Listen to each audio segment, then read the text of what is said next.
Good morning, good afternoon, good evening. Great to see you all here again. And today on the Alphagenix Podcast, I'm delighted to be joined in by, of course, Max, our lead clinician at Alphagenix.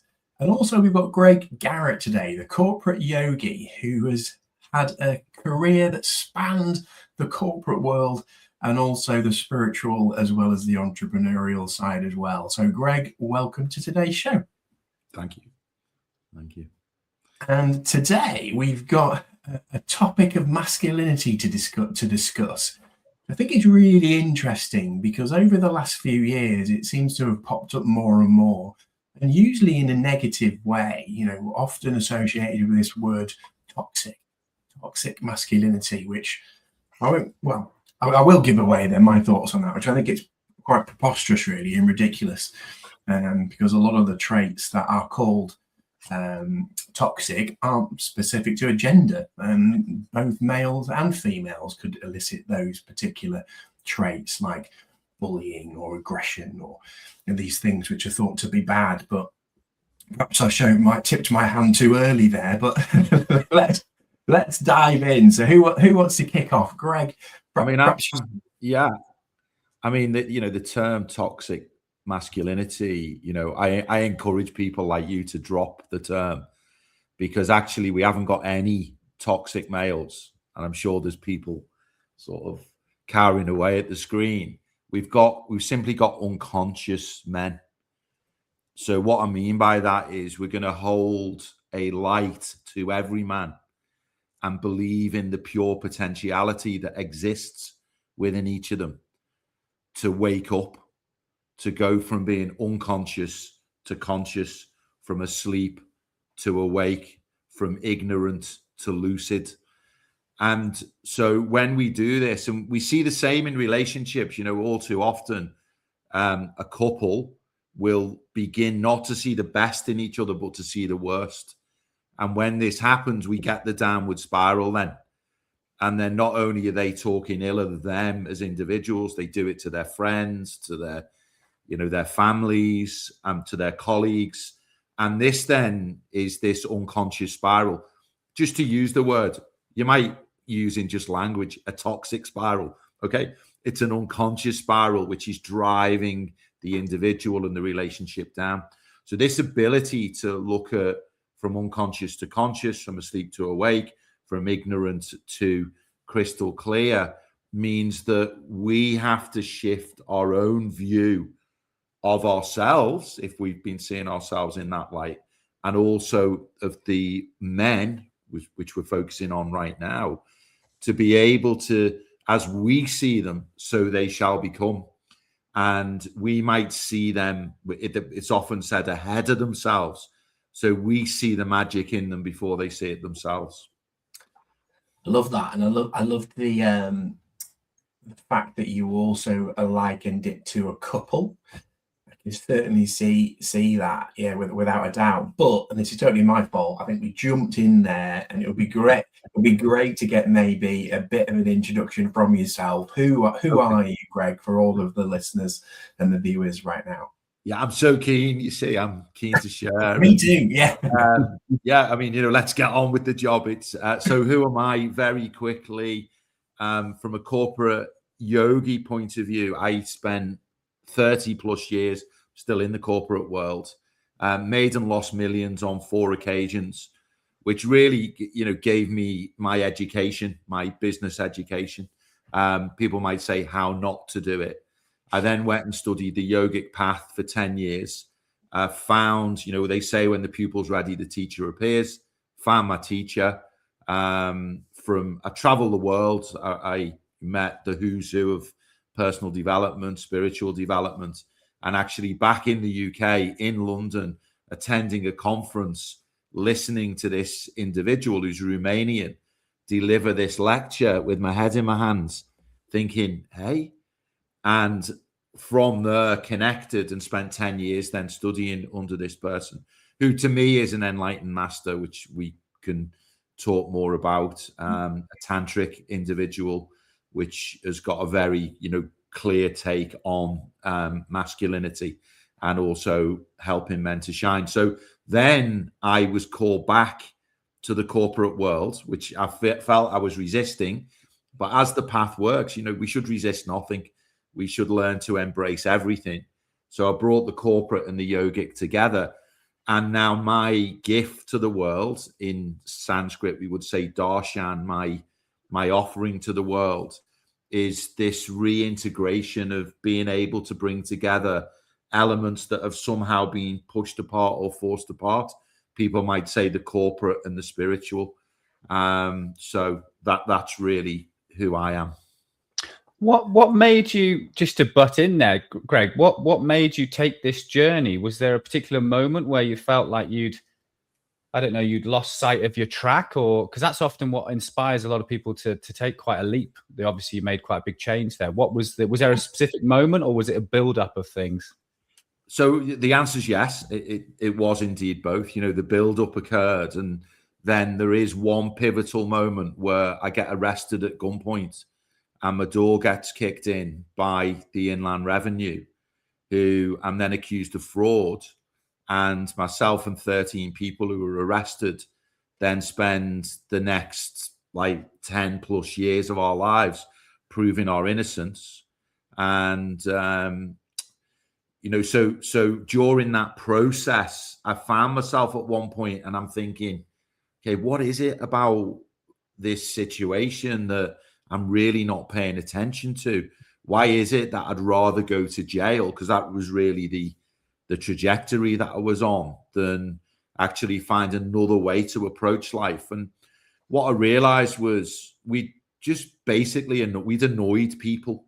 And the reason that I say that is because when the arrests occur, the head of HMRC says, we don't care whether you've broken the rules or not. We just do not like what you've done.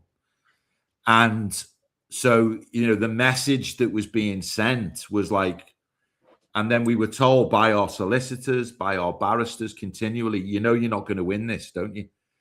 Which is as if there was a deeper, darker, more nefarious force where, we weren't going to win. And then, strange as it sounds, we did win. Albeit we won it was Birmingham Crown Court, and the judge at half time, we didn't even get to give evidence. We just got to speak back against the accusations that were being made by the revenue. And they just had holes as big as craters in their story, because they'd arrested us potentially for the wrong reasons on a material level, but on a spiritual level, it awakened me. So it's sort of what level do I want to approach this on with you? We were then expedited down to the High Court in London, where Lord Chief Justice himself presided over the matter. And then he also criticised the revenue, found in our favour, and we were freed. And what was interesting, though, was even when they let us go, the judge was instructed to say, I'm letting you go, but what I want you to realise is the scheme that you designed, I cannot confirm to you that it worked because I am not a tax judge. But what he was really saying is, okay, you outplayed the system. You took 20 million out the system. We didn't like it. And that's why you've just been on this journey. What did it tell me? Don't take shortcuts. We could have gone much more slowly, arrived 10 years later, and everything would have been fine. But we were the fast and the furious. We were young. We were keen. We were hungry. We were active. And sometimes that's where it gets you. Do you look back on that now and see it as a positive? Or, I mean, at the time, it must have been awful. But where are you? Where's your head at now? Yeah, so just so people know, and I like to be real, it was so awful. You talk about dark. I was ill. I couldn't get out of bed. And I was someone who trained in all sorts of things because I was still into, things like the mind and neurolinguistics. And I trained in all these things. I couldn't deal. What came at me was far bigger than anything I'd encountered before. And that's life in a way. The encounters get bigger and bigger. And then I had to, here's the thing, I learned to deal with it. And that's part of the gift of who makes me who I am today. where people often, they've read textbooks and they just attended a course and they're sharing the sound bites with you to tell you that you can change and transform. I lived it and lived it at the deepest, in a very, very deep way. I'm not going to say the deepest way, because the universe has ways of going, oh, really? You want to go deeper?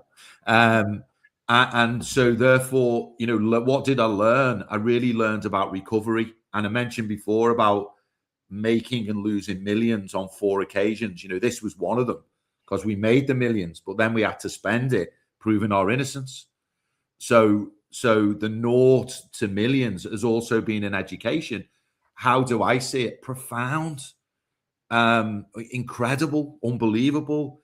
And therefore, I say to people now, don't see things as problems, see them as priorities.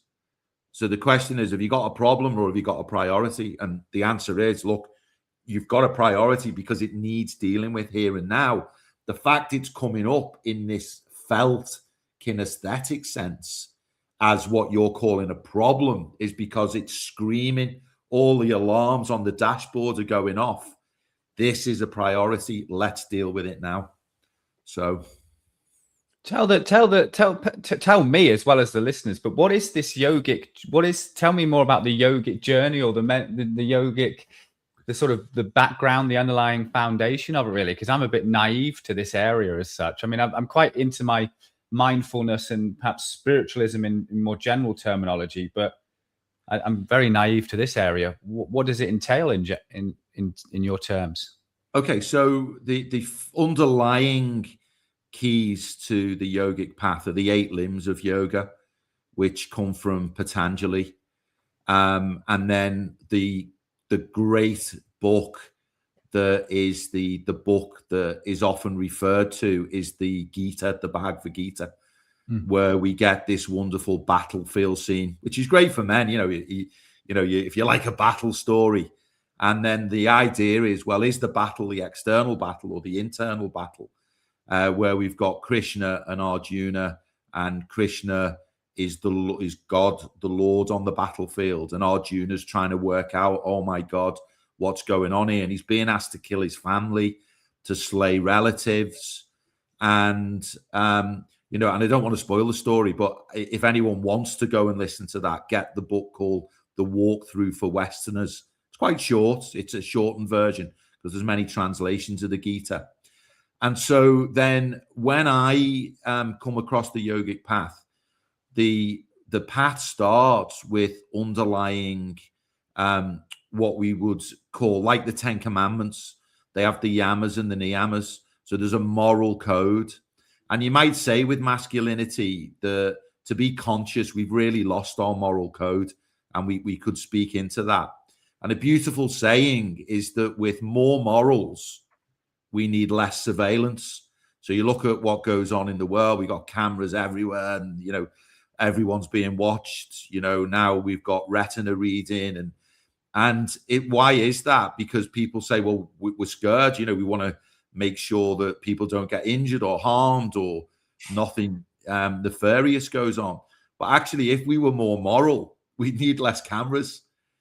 So this descent from a moral point of view, and that really then is what I would put forward to men, that aspect of becoming more moral, where in the boardroom, in the bedroom, at home.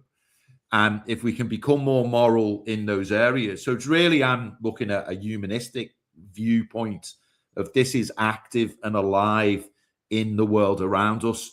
This is not, oh, come and sit on my mat with me. And, it's not, it's, we can do all of those things. Yet we need to bring this to life. And that's what my teacher did for me. And one of the things my teacher wouldn't do, he wouldn't steal my lessons. So sometimes he would leave me spinning inside of, like, greed was something I needed to learn to overcome. I was a greedy person. And that came about, but you can see it in the way that we took on the revenue, and prior to that, how we'd strip the money out of the system using taxation breaks, all legal. Yeah, not liked. It was sort of legal, but was it moral? You can get into those discussions then. And people might argue, well, if it was legal, it was moral. And it's like, well, really, is it? And the answer for me is no, it's not. It's, we as men, as conscious men, awakened men with good masculinity, need to be able to clearly make these judgments and balance ourselves. And this tends to yogic philosophy. This is what I'm advocating to people: become better in all those areas and use these yogic principles as guideposts, as sure signs to point you in the direction that you need to go in. How does that square with, is it both sexes that the yogic sort of mantra or sayings apply to, or is it more skewed towards men, masculinity, if you see what I mean? Or does it just help men in the modern age, perhaps? It's definitely balanced, because when we look at the yogic path, we see the balancing force of the masculine and the feminine. And actually the beautiful saying, see if we can recall these, that for the masculine without the feminine, then if the feminine's not there, you've got a corpse. So the man's like, oh my, he's just bereft and lost. And, and this is how important the feminine becomes in terms of bringing the masculine to life. And look at the feminine. What does the feminine do? Typically, and this is feminine energy. So I'm not getting into this sex thing where I'm talking about the energies are present in all of us, the masculine and the feminine.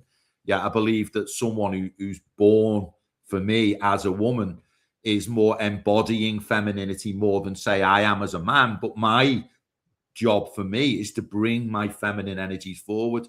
So this relationship of masculine and feminine, when it becomes harmonious, we see it in the yin and yang symbol.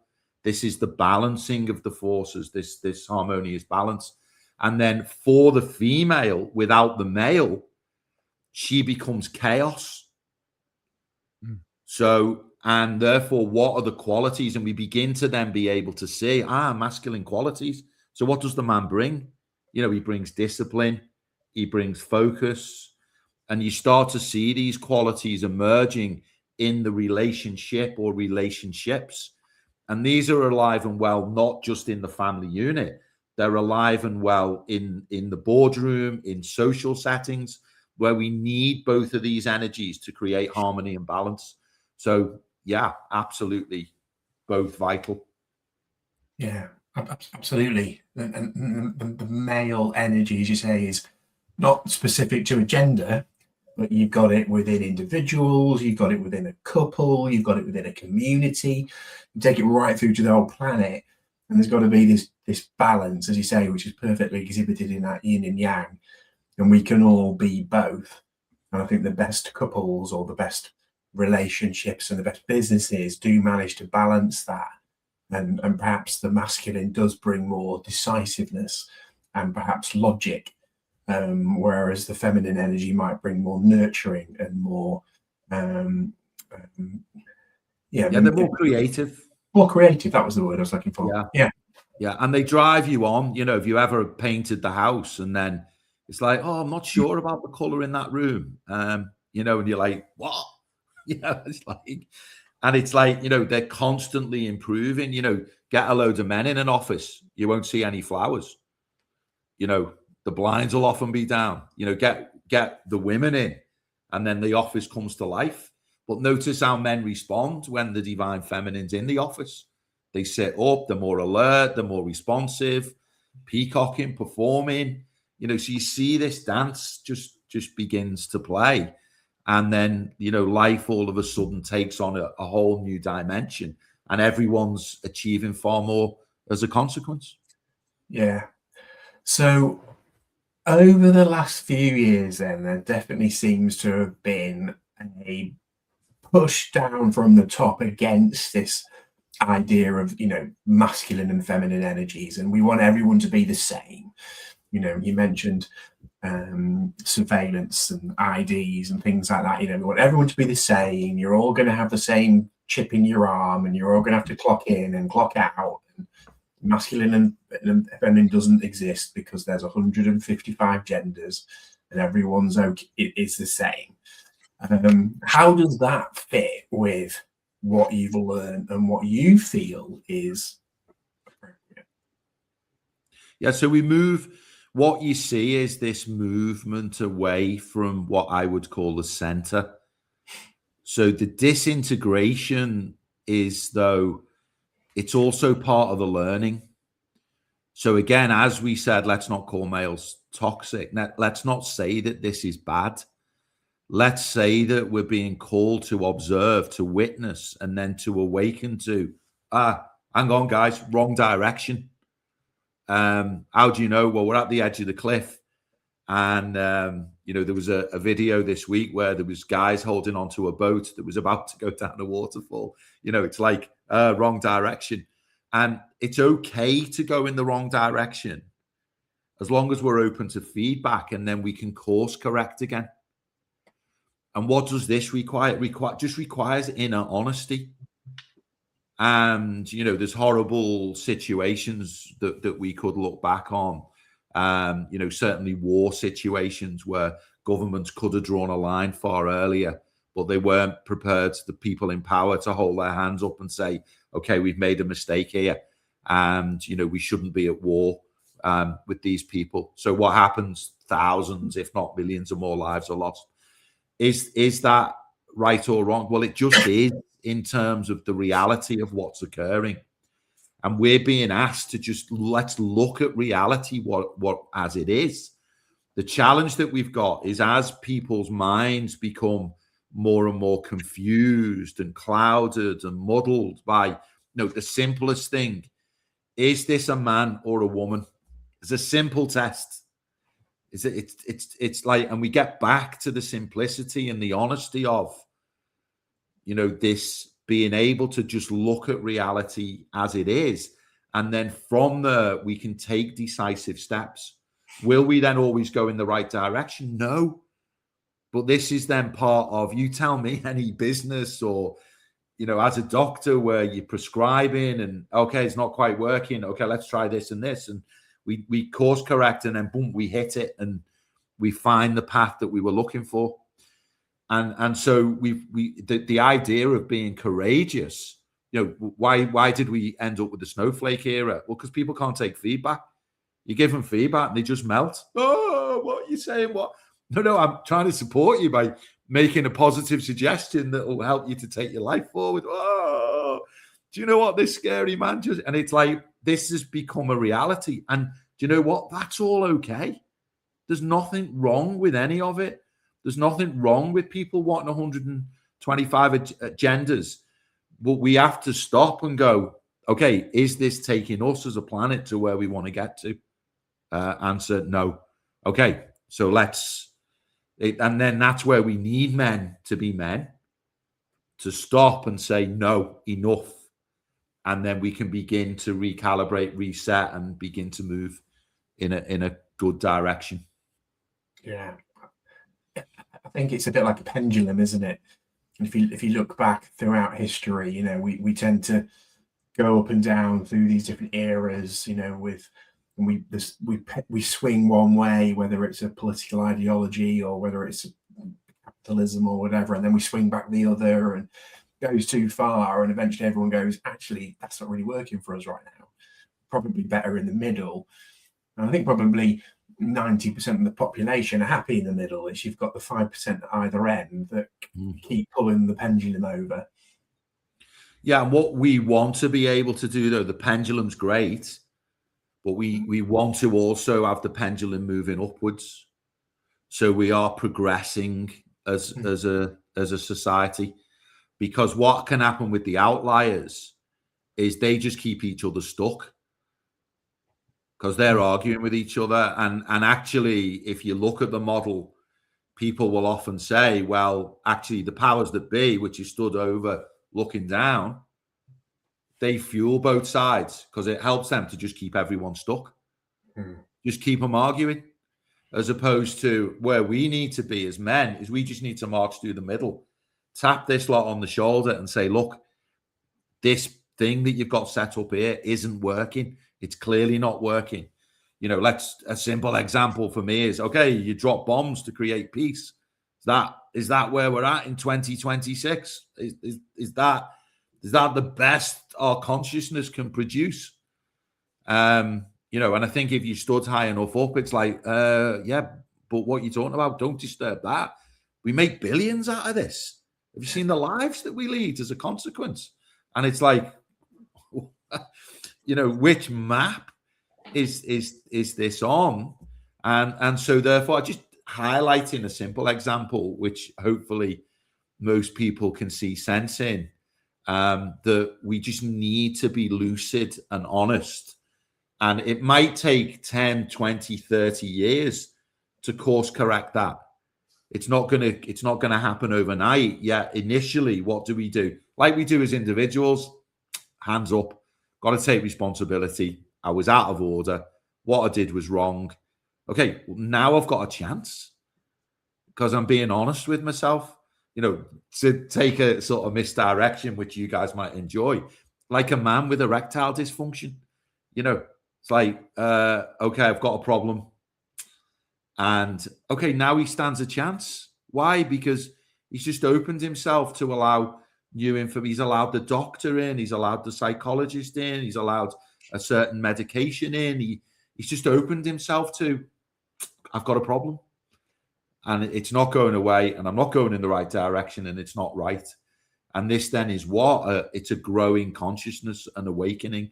Someone who will look at the issues and then let more information in order to move forward. How much, Greg, what's interesting listening to you is how much of it is you take it on everything is viewed upon as well, perhaps you're not assigning any positive or negative to it in a sense. You're not judging it per se. You're saying, right, this is the situation.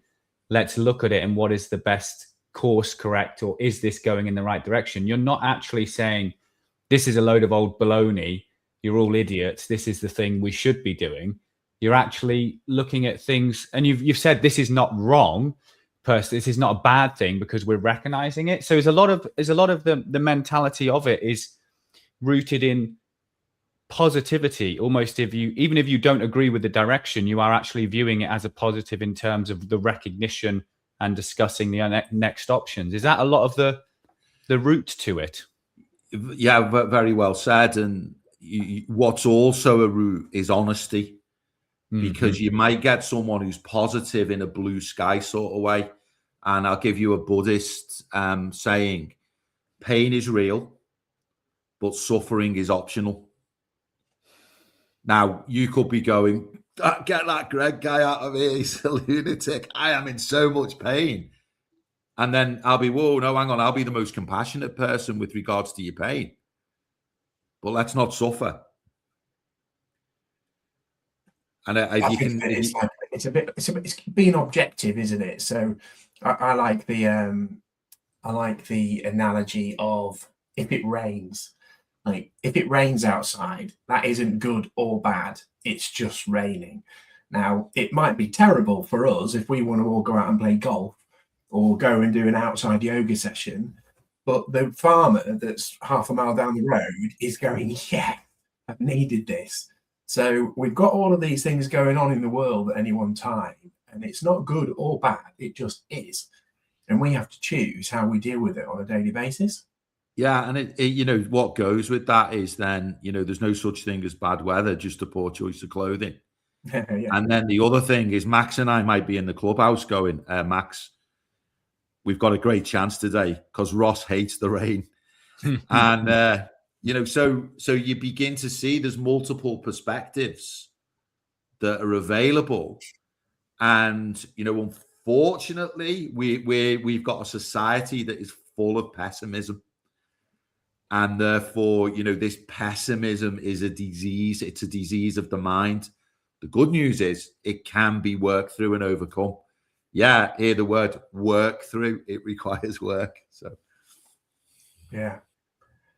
When we originally spoke last year now, quite a while ago, and when we had this idea of talking about masculinity, and I think it was your suggestion to say, well, is there a war on masculinity? So where did that stem from?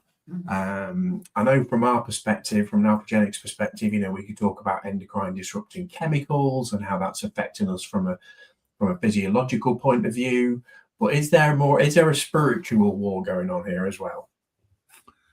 Yeah, very much so, and they are all related, by the way. So I think it would be foolish of me to separate one from the other. You know, if we had a board table with great people around it, you know, we'd all have a place because all of the perspectives are necessary. But in terms of where this stems from, yeah, to self-realization, which is really what I would be championing for myself and for other people. It's to realize who you really are. That's the journey. And therefore, how can we do that? By continuing to step up. Well, in order to know who you are, you also need to know who you're not. And in ancient Sanskrit terms, the yogis had the saying neti, neti, which is who they would ask the question over and over, who am I? And then it'd be not this, not that. And they'd get it down to, you know, I'm not the body. And so we could find ourselves in the place of being like, okay, who are we? Well, are we 125 genders? No, not this, not that. And therefore we begin to reconfigure to come, as we said before, to come back to the center as a consequence of discerning over who we really are. And I think, just in terms of, you know, not about blaming, because I think we're all complicit in how far things drift out. And then as men, as women, as masculine, as feminine, it's our responsibility to step up and to choose differently. And how can I do that? Well, you know, because some people say, oh, I'm just so small, there's nothing I can do. No, you can. Just start with yourself. Your responsibility is yourself. And there's a beautiful poem which goes about how to create, in order to create peace in the world. And it starts out, you know, in order to create peace in the world. And I'll just shorten it for the sake of today. People will find it quite easily. It gets down to, you know, we need to create peace in the village. But in order to have peace in the village, we need to have peace in every individual home. But in order to have peace in every individual home, we need to have peace inside of every human being. And we find, therefore, that this journey, wherever we are on the map at the moment, we can come back to, okay, what can I do personally? And what I realized was I can create peace in myself. And then I can, as a consequence of bringing peace to myself, if I've really found it, I can communicate about peace. And other people will be like, do you know what? I'd like a little bit of that. And then we get this sense of discovery and emergence begins to go on. So I don't know if I answered your question, Ross. I sort of whipped it around a bit. Well, yeah, I mean, it goes back to that concept of the balancing act, doesn't it? So we've got order, chaos. You know, you're talking about femininity, masculinity, and this pendulum swing in between them. You've also got the concept of collectivism versus individuality, sort of identity politics, libertarianism. So you've kind of got this constant kind of sort of battle or balance going on, and this exhibits itself in the political world, in the household, in the village, in the city, in the country, and it's what you're. And what I like about what you're describing there is, and I must say, I skew on the libertarian side of things in terms of being quite a big fan of individual responsibility and things. Is coming back to yourself. It's like you can't fix the world if your bedroom's a complete tip. So it's what can you do in steps wise to actually not fix yourself per se, but improve upon your situation, your inner peace, all of that stuff. And then, like you said, then potentially if that kind of gets dealt with and you're doing well there, then you can influence other people in a positive manner.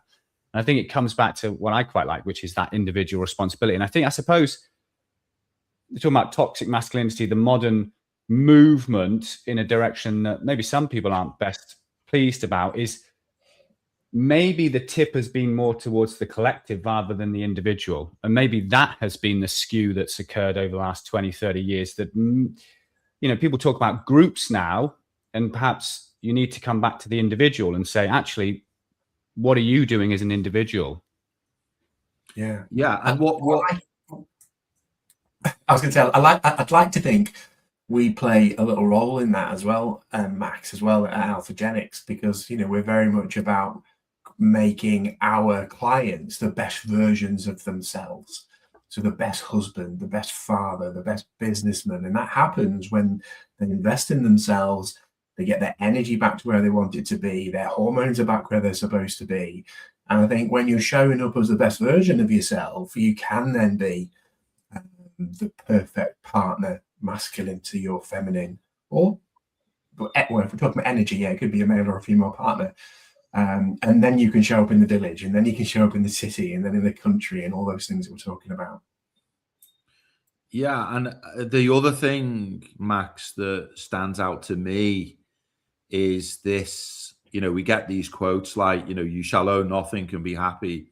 And you get these people lording it over us as saying, we are the group that we will tell you how to think. We will tell you what to do. And this is just the worst for the masculine, because the masculine is the leader, whether he's the king of his kingdom, his home. He comes back to his power, his sovereignty, his inner strength, his inner clarity, his discipline, his focus.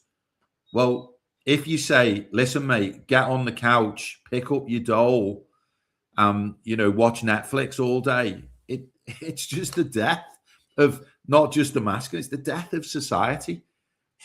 Because these other people who think, no, we can control everything and we can keep it orderly. Well, what good's that now? No one's growing. Everyone's just dying. Is the death of individuals and society. So, so getting back to being an individual and re-empowering the individual, actually, it's quite disruptive. But actually, that attrition, that disruptive causes people to grow.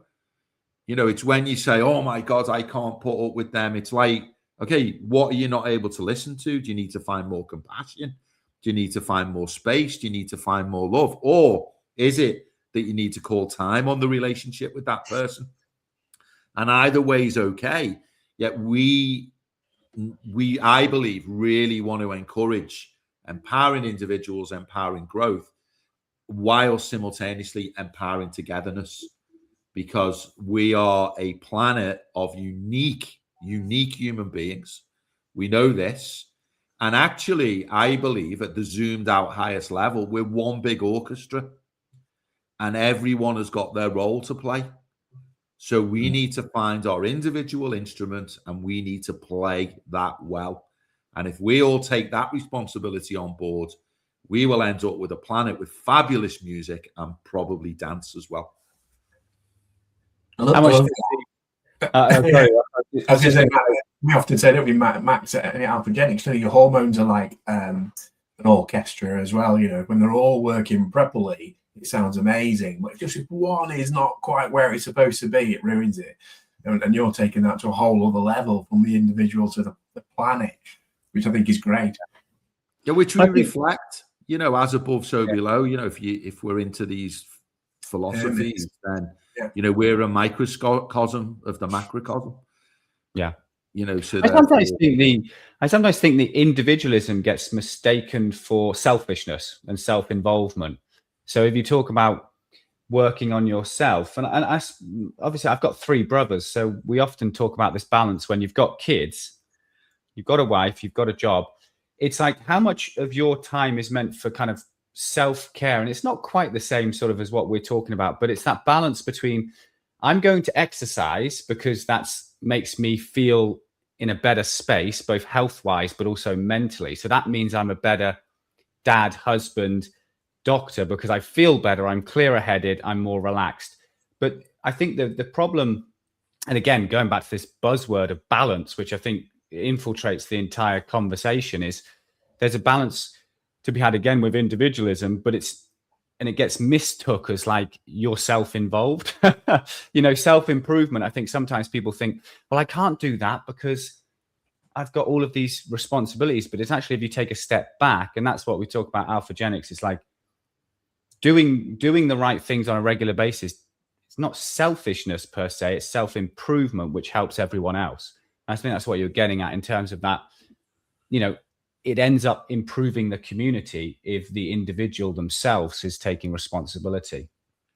Yeah, and look at it in terms of, if we stay on the same level and there's attrition, then, where it's like, okay, I need to go and train because that'll bring me balance. And meanwhile, in the background, it's like, you're not going training. There's 3 kids here and there's pandemonium. And, oh, darling, did I not tell you what I've done? I've arranged for this superb individual who's trilingual, who loves playing board games, to interact with the children. They're going to speak French for the hour and a half that I'm working out. And, and actually I had a private patient this week and they paid me a little bit extra. And so we've got to, it's up to us to find the next level at which we reintegrate. And so, darling, I'd like you to go to your spa or do whatever it is that you'd love to do, or just sit and read your favorite book. And so we're not called to get stuck at the level and have the attrition. We're called to the next highest level where this reintegration occurs again. And then for us as men, it's not to get embattled or bitter about the fact that the divine feminine's pushing back. It's to be like, okay, what is the next level and how do we get there?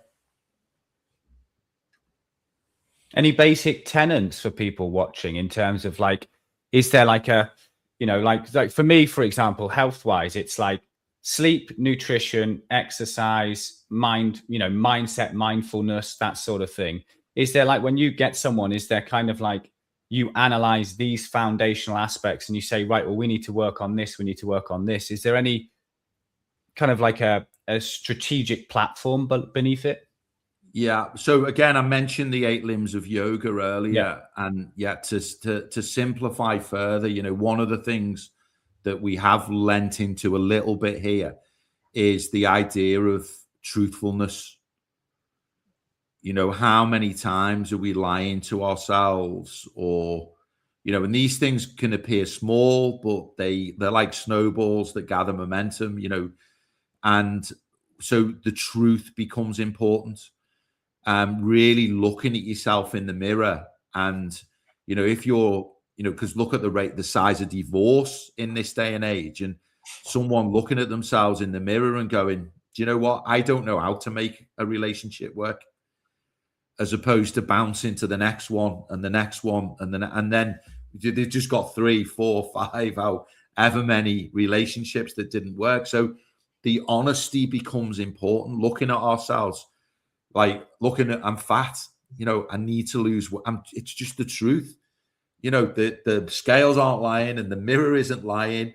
And the clothes that are tucking into me I'm fat and I need to lose weight.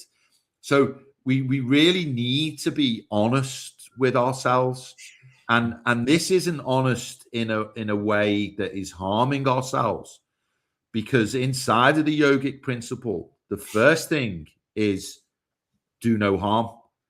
So, and in not doing any harm, what are we asking to bring? No, we're asking to bring self-love.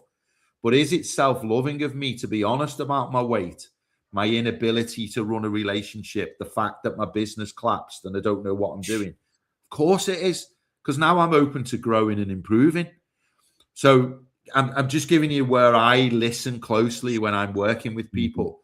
I'm listening for the lies that they're telling themselves that they aren't even aware of. And you'd be amazed when you hear them. And they argue black and then they argue white. And you're like, whoa, okay, this could take a while. And you're not judging, you're just listening, and that's the new starting point. So truthfulness is key. Non-violence to self is key.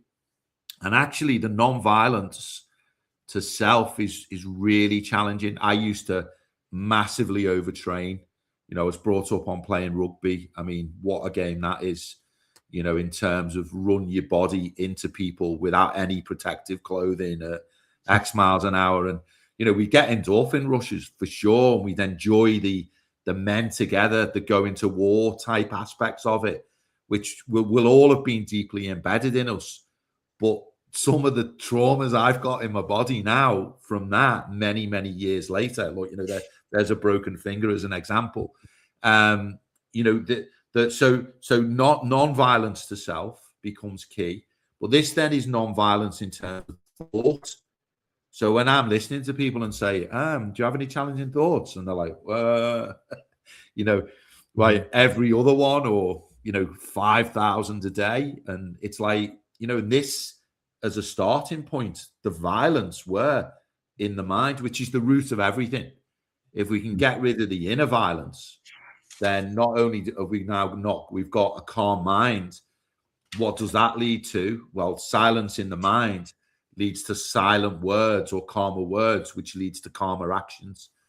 So I'm looking for these sort of elements in order to help people. And then the big one, because you say we could say, well, let's go meta to it and look down on it. And what shift can we make?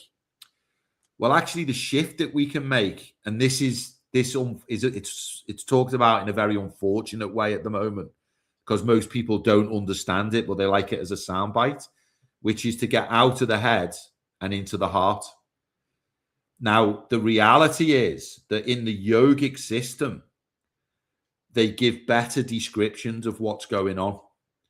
So actually, the mind itself is just a screen, just a blank screen, just an instrument. So what we could say is, well, actually, there's no problematic minds. No, there's just poor operators, you and me and us. Now, what do we do is we're like, well, if I'm a poor operator, I'm back at responsibility. Well, what's going wrong? In the ancient texts, they talk about the lower mind and the ego. And if the lower mind or the ego is projecting onto the screen, you've got a problem. Why? Sadness, anger, fear, guilt, irritation, agitation, destruction. And the other problem with the lower mind, when left uncontrolled, it just runs on automatic over and over and over. So why does it say in the ancient texts that the mind knows, the heart knows things the mind knows nothing of? The heart knows things the mind knows nothing of. Because actually, the other instrument that is a tool that we were all meant to learn to use for the purpose of higher level thinking, which is known as supramental thinking in Sanskrit, is the heart. Well, what comes from the heart? Creativity, joy, happiness, discipline, and the list just goes on and on and on and on. So actually, different tools, different mechanisms are causing different experiences to occur. And then we get back to energetics and resonance. Well, what does the mind pick up? The mind picks up the lowest frequency that is in operation. So if the lower mind is working away with irritation and agitation, that's what comes on. If you can learn to quieten the lower mind, then the heart comes into play, because that is the only frequency that's available. So the lower mind actually presents a barrier and a screen that covers this opportunity for higher functioning and higher thinking. And that's what I've spent the last 10 years working on. So, have you come across any of the work done by HeartMath over the last few very decades? good. Amazing. Yeah. Amazing. The heart's got so many neurons, hasn't it, that fire up all the time. It's got its own memory. It's got its own thought patterns. And that whole idea of getting out of your heart, out of your head and into your heart is a real genuine thing. Genuine, yeah. Yeah. And whether we call it our heart, our gut, our intuition, that we all have hindsight intuition, where we all say things like, I knew I shouldn't have done that. Or, I wish I had a bad feeling, but I did it anyway. But we should all get better at listening to our heart, gut, intuition, whatever we call it. Yeah, so the growth in consciousness, great point, Ross. You can break down into before the fact evaluation and making the decision, in the action evaluation and stopping, or after the fact evaluation, which actually is still good, but it's the worst. Yeah. And then you've got those who do no evaluation at all and just crash on to the next thing. So what we're looking to do is actually to bring ourselves into the foreground, where it's like, okay, I've evaluated this. It's not a good direction for me, as opposed to one of those other. And this is the growth in consciousness then. If I can take it in a slightly different direction, perhaps before we start to wrap up within the next sort of 10 minutes or so. And you made me think of this right at the very beginning with something you said about couples. And then we've gone on to talk a lot about consciousness, and we can change it through yogic principles. Well, now in medicine, there's a lot of research being done in psychedelic medicine and how it can influence thought and even relationships. Because you mentioned about that negative spiral where couples start not to see why they fell in love, and it just becomes a negative thing. And MDMA actually is being used to actually help couples to start to see why they fell in love again. So you've got obviously got a very spiritual yogic path that we're talking about here. Do you have any thoughts on this new frontier of medicine? Is it balanced with our spirituality? Is it against it, or again, do we come back to it? It is neither. It depends on how it's used. Okay, so it's a beautiful question. Really, it's really insightful, and I'll give you a few perspectives on it. One is, if we go to a great yogi who's passed, but of our time in terms of very present on the planet, there's a guy called Neem Karoli Baba who was the teacher of Ram Dass. And the reason I'll pinpoint them is Steve Jobs went to see, was a devotee, as was Zuckerberg, a devotee. And although Zuckerberg never went, he did receive instruction. And I'm highlighting this individual because he said the plants that appear in the places where the people are meant to take them. So quite often you'll hear people say, well, if you're going to take ayahuasca, go to the Mexican rainforest. Don't ship it from its unnatural environment and take it here. Now, I find it very interesting because then you find certain plants that are higher up the mountain, certain plants that are lower down the mountain. Is it a metaphor for up and down the mountain? Or, and he was very clear about, so people in the valley, he would say, should learn to sing and dance and do sacred ceremonies and take nothing. Whereas the people who are higher up the mountain can take the mushrooms because that's where they're appearing and they can ingest them. So there was this notion, and I'm just giving you that. I don't know whether it's right or wrong. I just find it insightful and interesting. Now, for me, I have never, I must be one of the rare human beings on the planet, never taken a drug, or as the people will often scream at me, it's plants, I've never taken a drug or plants. Well, do you drink coffee or tea? Oh, okay. So we understand the fun of it. And my teacher said to me in a lecture once, someone asked this question and he turned to me and he said, Greg, you never take anything. And I was like, whoa, it sort of like stunned me. I was like, whoa. And so, he could read me in terms of, this might be a bit far out for people, past lives, but also see the orientation then from where I was to the trajectory that I was on and give me instruction accordingly. So the idea then, so where I then arrive at is I go and speak to him about it at great length. And he says to me, look, when the body has fallen asleep, and you just mentioned there, Ross, about couples and, introducing a certain chemical that get them all loved up and they begin to see each other in the same light that they saw themselves in when they first met. Very real. But you can also do that naturally. And it's called transfiguration in the yogic texts. It's also called moment of beginning. And a practice that individuals or couples should do is they should, a lot of the time, but definitely before making love, is to look into each other's eyes and say, darling, I remember the first time I saw you across the dance floor. I can remember the beautiful red dress. And I can remember just seeing as you walked across the dance floor, how you moved, how elegant you were, how beautiful you were. In fact, I was transfixed by this amazing image in front of me. And even though you recount this story over and over again, what you're doing is you're refiring these chemicals naturally.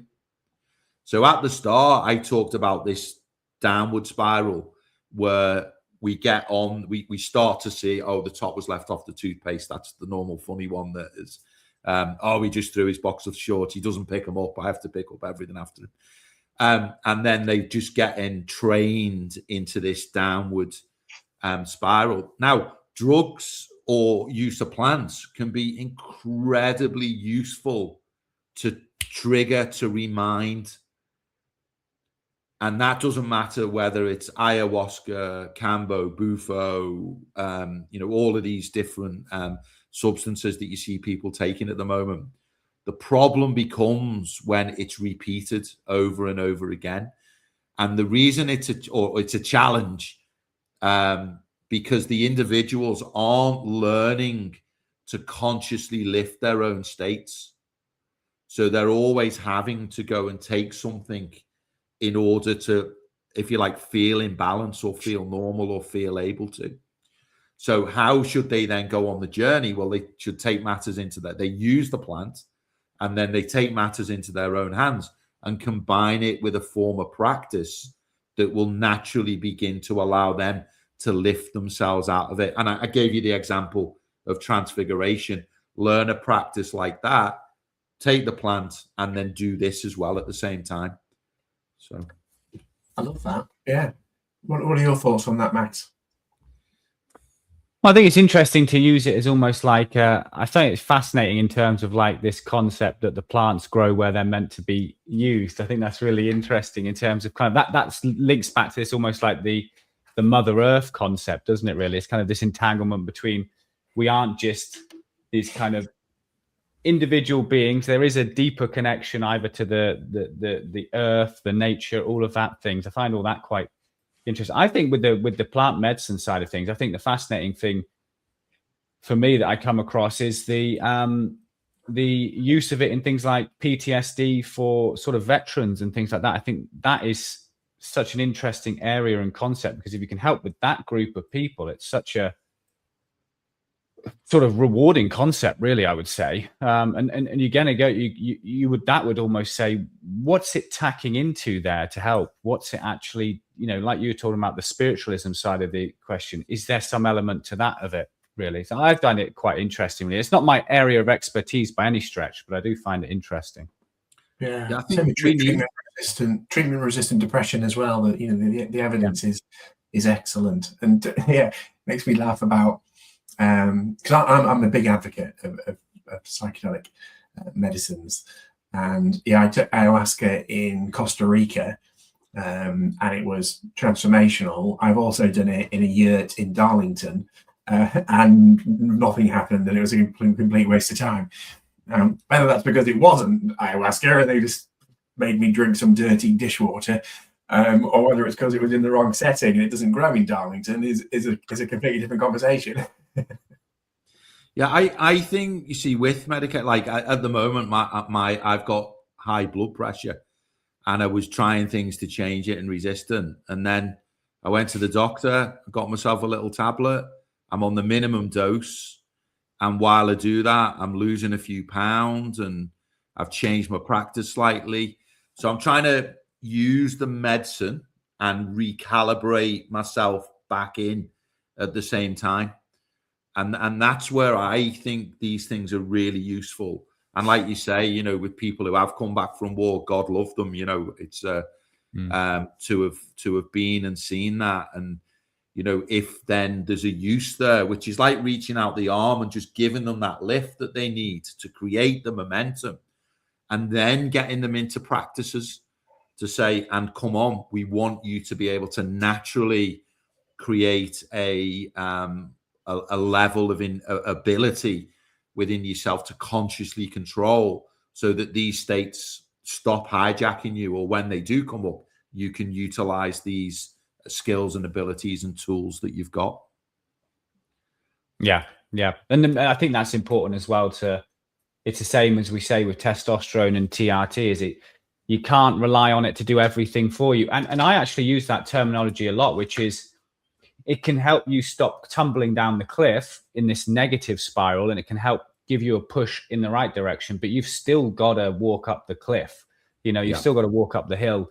And that doesn't just involve injecting testosterone. There's a lot more that comes to feeling and functioning well on a day-to-day basis, whether that's mentally and physically, really. So yeah, I'm a big advocate to this concept that, if it's pharmacology and things like that, then don't be a passive journeyman on this. You've got to be putting in effort and ticking other boxes to get the best results, really. Agreed. Yeah. Nobody can exercise for you. I like that saying. Like, we've got to do it ourselves. Well, anything that you would like to leave the viewers, the watchers, the listeners with, Greg? Any final thoughts? Yeah, I mean, I think the big thing, and it arises from us as a group, is the pure potentiality of people. We're so capable of so much. And, I encourage people to, if you've lost connection to that, to your hunger for aspiring for something higher, something beyond, surround yourself with people who've got it, dig deeper, learn to look up, not down. And as we look up, go for what it is that you dreamt about as a kid. Revivify those dreams, bring them back. It is possible. And when's the right time to get started? It's now. Because a lot of people get lost in, it's too late now. It's never too late. Because as my teacher said to me, and I'm not asking the listeners to believe it, it takes 3 lifetimes to make a great leader. And people, when they learn to zoom out, they learn to be able to understand, okay, never give up. Always get yourself in an aspirational state, get committed, look up and go for it. And as men, especially, that is our calling. We're called as men to be all in. How many superficial or lukewarm men do, I'm setting up this business. Maybe it'll work. Maybe. No, just get stuck in, go for it. Act as if, you can only succeed. And so when we are called, we can retake on these qualities. Now, is it easy to do that? Not straight away. But that's the joy of the journey, the joy of refinding your inner aspiration, the joy of learning to relight up this network, this system called your body-mind connection, and then starting to extract the joie de vivre, the joy of life, because it is there, it does exist.